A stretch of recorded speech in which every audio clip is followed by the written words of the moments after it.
Hello, everyone. My name is John Bala. I'm a behavioral economist, humanist, and skeptic. My personal mission is to bring basic critical thinking literacy, or CTL, to anyone who cares about improving their decision-making prowess, goal achievement, and/or general well-being. Hopefully that includes you and the billions of other humans trying to figure out this blue marble we call Earth. Alongside my roles as a business consultant, executive coach, and innovation strategist, I am slated to defend my PhD dissertation in organizational leadership in 2024. To that end, I am delighted to introduce you to the Ultimate Critical Thinking Simulator, an immersive experience designed to familiarize you with Heuristic Supervention Theory, or HST. This theory offers a fresh approach to accessing, evaluating, and applying critical thinking heuristics. Simultaneously, it serves as a novel on-ramp from which advanced critical thinking modalities can be retrofitted, drawing from the seminal work put forth by Paul and Elder and others over the past 3 or so decades. In any case, that beliefs matter may be the understatement of the century. And if you take home only one concept from this presentation, let it be this: that beliefs predict behavior. So if we can change our beliefs before they become behavior, we can change what was a fixed and predetermined outcome to a choice best regulated by rational and moral decision making. With that said, let's get right to it and start testing some beliefs. Thank you. The purpose of this slide is twofold. One, to encourage out-of-the-box thinking, or as Einstein put it, quote, no problem can be solved from the same level of consciousness that created it, end quote. And two, to show how virtually impossible it is to overstate the importance of beliefs. Or as Henry Ford famously said, quote, if you believe you can, or you believe you can't, you're absolutely right, end quote. Well, I don't know about the absolute piece, but you get the point. For it is our beliefs that inform our philosophy, our worldview, our politics, and our values, which is to say, quite a lot. Objective: bringing choice to what was a fixed belief. Okay, let's have a little fun here. Envision a world where your beliefs, which may not even be true, helpful, or consistent with your goals and values, are causing unnecessary turbulence in your life. You don't have to try very hard, as we regularly have such experiences all the time. But what if we could provide you with concrete evidence of this phenomenon and guide you down a positive path that you would already be on if only you knew about it? This is precisely what we're going to do and reveal in the coming slides. And the goal transcends you or me.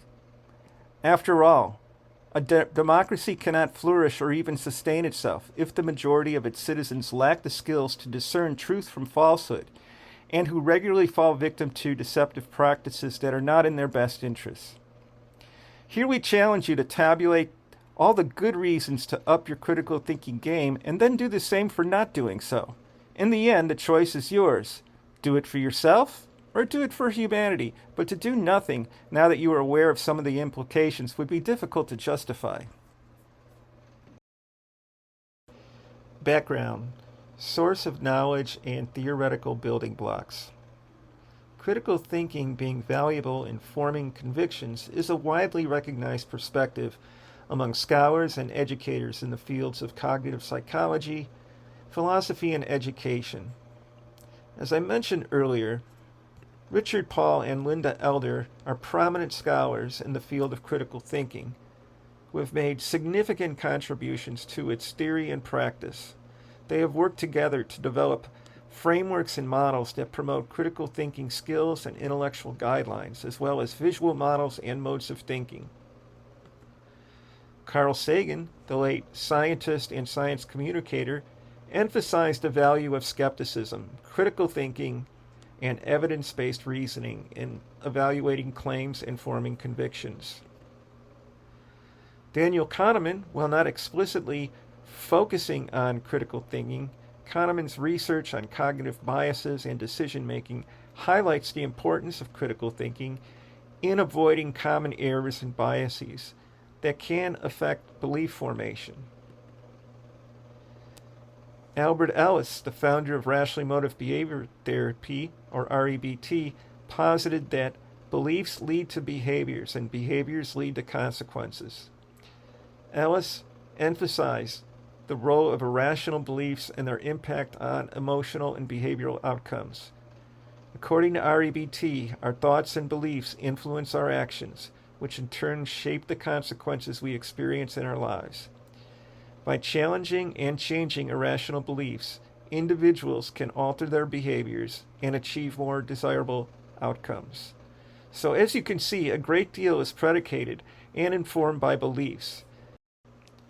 Objective well-being, a moral philosophy and the moral foundation of the HST model, as derived from The Moral Landscape by Sam Harris. So we may not be able to measure objective well-being linearly or in some absolute way, but we can make objective value assessments whereby certain outcomes are clearly better than others, in the same spirit that certain peaks are taller than other peaks, or certain chess moves are better than other chess moves. All beliefs, after all, are not created equal.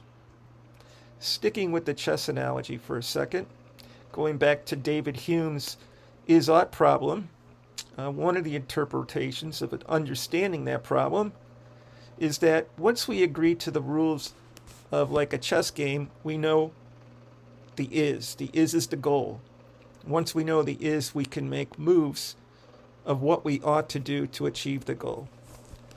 So, how objective well-being compares to a chess match. The objective of chess is to win or not lose, because you can tie, based on the rules of the game, which everybody agreed to before it started. Certain moves will objectively increase the likelihood of winning or not losing. It's similar with objective well-being, only that the only rules of objective well-being is that we care about it and we aspire for it. So once we can agree that well-being matters, we can then make certain moves or decisions that will either increase or decrease the likelihood of acquiring well-being.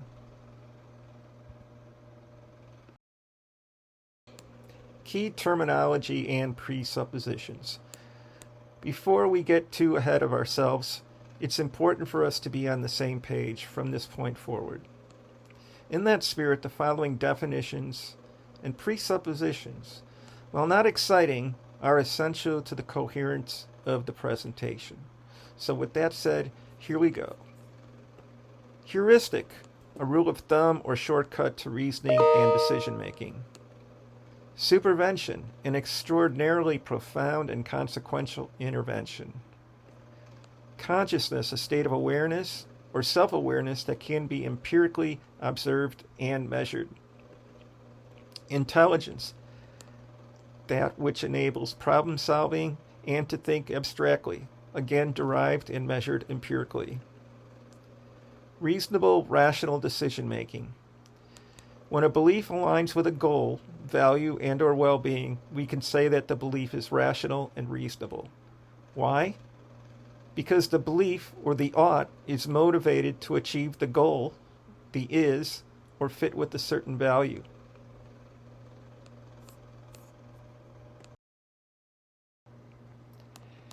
Kahneman's dual process theory, better known as Thinking Fast and Slow by the book of the same name. It proposes two conscious systems. S1 is unconscious, impulsive, emotional, and fast, whereas S2 is slow, measured, analytical, conscious, and lazy. S1 comprises 98% of all cognition, whereas S2 comprises only 2%. Beliefs. A quote right from Kahneman's book, S1 provides the impressions that often turn into your beliefs, and it is the source of the impulses that often become your choices and your actions. It is the source of your rapid and often precise intuitive judgments. And it does most of this without your conscious awareness of its activities. End quote. Rational Emotive Behavior Therapy, or REBT, created by Albert Ellis, it posits that beliefs typically inform behaviors and behaviors inform consequences, or beliefs to behavior to consequences. Therefore, if we can change beliefs before they become behaviors, we necessarily change decision making and their behavioral outcomes. Heuristic Supervention Theory, or HST, a method of supervening precisely at System 1 heuristic interplay, therefore rendering the unconscious conscious. From there, the belief is evaluated by its concordance to goals, values, and well-being, and when incongruence is revealed, the assessment is repeated until the auditioning belief passes the audition of rational scrutiny. In so doing, HST effectively replaces predictably negative outcomes for positive ones, and thus places individual goal achievement on a much more positive trajectory, one that adheres to basic critical thinking principles. Changing unconscious content changes subsequent behavior. Heuristic simulation, testing the logic of HST without committing it to a belief. HST puts forth criteria from which to make value and goal assessments. HST creates choice when there was none by rendering unconscious beliefs conscious. HST is but one conflicting variable to motivated reasoning. If it does anything that's salient, it's through the choice creation process of the supervention itself. HST induces learning where there was none. The problem is simple yet massive, and in fact, it's not simple at all either. Just like no one is born with reading, writing, and arithmetic literacies, so too is the case with critical thinking. Fortunately for the former, our educational system does a relatively decent job of teaching these essential life skills, and an abysmal one when it comes to critical thinking, which we again contend is an essential life skill.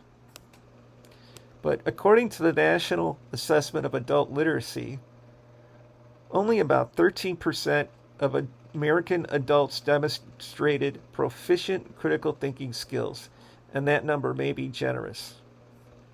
Other symptoms of the problem are many and include the Dunning-Kruger effect, when you learn a little bit on a certain topic and conclude that you're an expert. It's something that happens to the best of us. Gullibility, cult of personality, education failure, as presented above, and predictably more of the same. Without a course correction, a healthy society and democracy cannot sustain itself on such highly unstable foundations. HST synthesis and framework. By now, you are familiar with the foundational componentry of Kahneman's DPT, in which System 1 cognition becomes our target through the HST supervention. How elements of Ellis's REBT inform much of HST, and how Harris's moral landscape ground the HST in an objective well-being standard for which all cognitive content that passes through the HST simulator is evaluated, both morally and rationally. Now let's see the HST in action. The critical heuristic simulator and the new critical thinking terrain. We're going to start with a clean canvas and then introduce Kahneman's System 1 and System 2 concepts that are now very familiar. From there, the HST, which operates within the realm of System 2 cognition, since it involves deliberate and intentional thinking, stands in the ready. However, at this stage, the supervention is yet to occur. As we progress, we bring the goals and values into the picture, knowing that Harris's moral presupposition of well-being will soon come into play through the supervention itself. It is at this pivotal moment that the convergence of HST, S1, and goals and values take place, orchestrating a collaborative interplay. Notice how these elements, along with the HST simulator, come together to create a harmonious transaction, all geared toward promoting well-being. From this point, the newly formed belief takes its course along the pathway, gradually transforming into the behavior and ultimately yielding consequences. Experience and testing. Here's a few cursory snapshots of the research and testing of REBT, DBT, and HST. REBT therapeutic sessions, tens of thousands. REBT workshops and seminars, thousands. With respect to DBT, a multitude of experimental and quasi-experimental research studies based on the DBT framework, with an emphasis on framing effects as belief formation, cognitive bias, heuristics, and other phenomena that coalesce to form beliefs. HST, 400 plus online group facilitations over the past 5 years, and over 50 plus executive coaching sessions over the past 3 years. Beliefs with benefits of the HST model. A better mousetrap. You no longer need to become a philosophy nerd in order to gain basic critical thinking literacy. Better decisions. Greatly improved decision-making prowess with respect to a stated goal, value, or well-being. Breaks the cognitive glass ceiling. Access to the other 98%. Unprecedented access to one's unconscious beliefs, thoughts, and feelings. Problem solving before it's too late. The ability to profoundly supervene, at the unconscious belief level by invoking CTL criteria via the HST simulator and preempt irrational behavior before it has a chance to manifest as irrational behavior. Breaks the conscious-unconscious cognition barrier. Greater self-awareness greatly increases the data set and thus affords the individual a substantial competitive advantage over other individuals still operating from a fixed S1 mindset. Virtually unlimited scalability. Ultimately, a scalable template and framework for a profoundly inclusive data set whereby one's own cognition becomes part of the decision-making process itself, rather than a mysterious black box as it is today. Greater leader and leadership outcomes by virtue of better decision-making.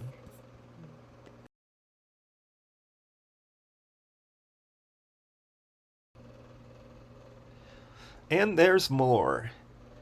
Vastly extends the purview of executive function via System 1 and its 98% share of all cognition, while at the same time does not ignore the emotive aspects of cognition. In fact, HST is motivated for thoughts, beliefs, and feelings, emotions to align as part of its supervention. One of my favorite, don't get fooled again. The Heuristic Simulator is a virtual bullshit detector that serves as an antidote for charlatans, con artists, pseudoscience peddlers, or anyone who is motivated to benefit from deceiving others. Reduces errors, development costs, and time to market by identifying flawed thinking before it infects an otherwise pristine decision-making process. Changes the bar. Furnishes a critical thinking literacy baseline for any individual, organization, team, or any other psychosocial designation. Expedites and encourages learning by disputing one's own claims as well as those of others. Affords an excellent coping mechanism to deal with adversity or reality in all aspects of life.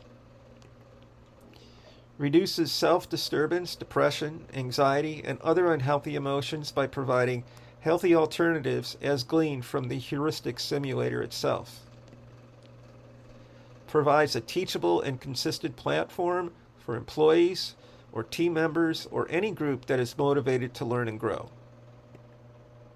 And lastly, a much-needed moral regulation. in that the heuristic simulator would be a great ethical intervention for all future AI developments. Challenges and limitations. Of course, any new theory is not without its challenges and limitations. Here are the top objections we anticipate. Anti-rational sentiment. Those who trust in their gut instincts or other emotionally driven cognition may not be open to a rational model. Utilitarianism. While utilitarianism is one of the most accommodating and humanistic philosophies, those with dogmatic orientations may reject it simply because it's different. This ain't Westworld. We are not trying to turn people into automatons. Even if we wanted to, we cannot change the constitution of the human being. What we can do is help individuals regulate their emotions, thoughts, and feelings in such a way that they align with personal goals and well-being. Arrogance. Some individuals may take umbrage to our motivation, that they are already optimally rational thinkers, and as such there is nothing broken that needs to be fixed. We believe that perfection is an ideal that does not exist, which a truly rational person already understands. Cynicism, that the pervading winds will continue to insist that the CTL problem is unfixable. The HST, or one of its variants, has been used in a coaching environment, both with individuals and groups, who can attest to its merits, however. Too hard to learn. Showing people a method that they can use to change their behavior is one thing, but getting them to do it is another. That said, the method is relatively easy and fun to learn. Lack of motivation. Some people will resist learning. This is sad, but also very true. Future directions, slide 1. Here are 4 white papers that extend the reach and scope of this presentation, 2 of which that integrate HST with game theory, either as an intrapersonal, learn more about you, or extrapersonal, learn more about how you interact with others, followed by a companion paper to this presentation, and lastly, followed by HST integration with leadership as practice development. Flash summaries and white papers of each are available upon request. Now we place the futures aside to return to the nuts and bolts of research design with a few exemplars. So, what might an HST study look like? Obviously, there are a multitude of approaches to consider, and we'll summarize a more ambitious mixed methods approach right now, as we just can't resist that impulse to integrate. Okay, here we go. The Cornell Critical Thinking Test, or CCTT, serves up the quantitative aspects of the study as depicted with H1, whereby we predict no change from pre to post-test. Next, a treatment group of H2 does receive the HST, and therefore we predict improved CTL from pre to post-test due to that intervention. And lastly, the H3, which will also attempt to predict improved CTL from pre to post-test, but this time based solely on the in vivo coding of the textual analysis of the H2 intervention. So to summarize, H1, no statistical change from pre to post-test. H2, improved CTL from pre to post-test. H3, improved CTL from pre to post-test. Also notice how the in vivo researcher in H3 relies on all the data collected by the researcher in H2 to formulate their H3 in vivo coding. In so doing, the in vivo coding analysis doubles as a second researcher to further challenge the prediction reliability across all 3 hypotheses. This means the in vivo researcher is blind to the results of H1 and H2 and works only with the coding template tabulated at the coaching session by a different researcher. Speaking of the in vivo analysis, here's an exemplar of the in vivo coding template designed with HST as the presupposition within a phenomenological study. For more information, please request the HST white paper companion to this presentation. That said, notice how the HST contains both descriptive, or a description of the observed phenomenon, and prescriptive, or what to do to remediate maladaptive beliefs that interfere with goal achievement, success outcomes, and well-being. Indeed, this design not only puts forth the description of the phenomenon, in this case, an irrational belief originating in S1 belief heuristics as an absolute, but a prescriptive element as well, or what ought to be done to remedy the maladaptive belief. Minding critical thinking and well-being gaps. Due to time constraints, we will not go over this slide in detail. For more information, please request the HST companion white paper, and I'll be happy to send it to you. CTL need and gap analysis. Once again, due to time constraints, we will not go over this slide in detail. For more information, please request the HST companion white paper. Conclusion and ultimate goal. So what if I was stuck in an elevator and found myself talking about HST to a stranger and only had a few seconds to explain it? What would I say? I may say something like, "It's a bullshit detector." Or maybe I'd ask them if they're familiar with the band The Who and their song Won't Get Fooled Again. Either approach would probably do the job, as it would provide room for elaboration to explain the other merits of the HST proposition, including providing virtual immunity from con artists, pseudoscientists, and charlatans, a way to teach and educate the world, a way to build a global nonpartisan community, provide accessibility to virtually anyone with an internet connection, to be the solution we seek, and lastly, a virtual on-ramp to more robust critical thinking theory.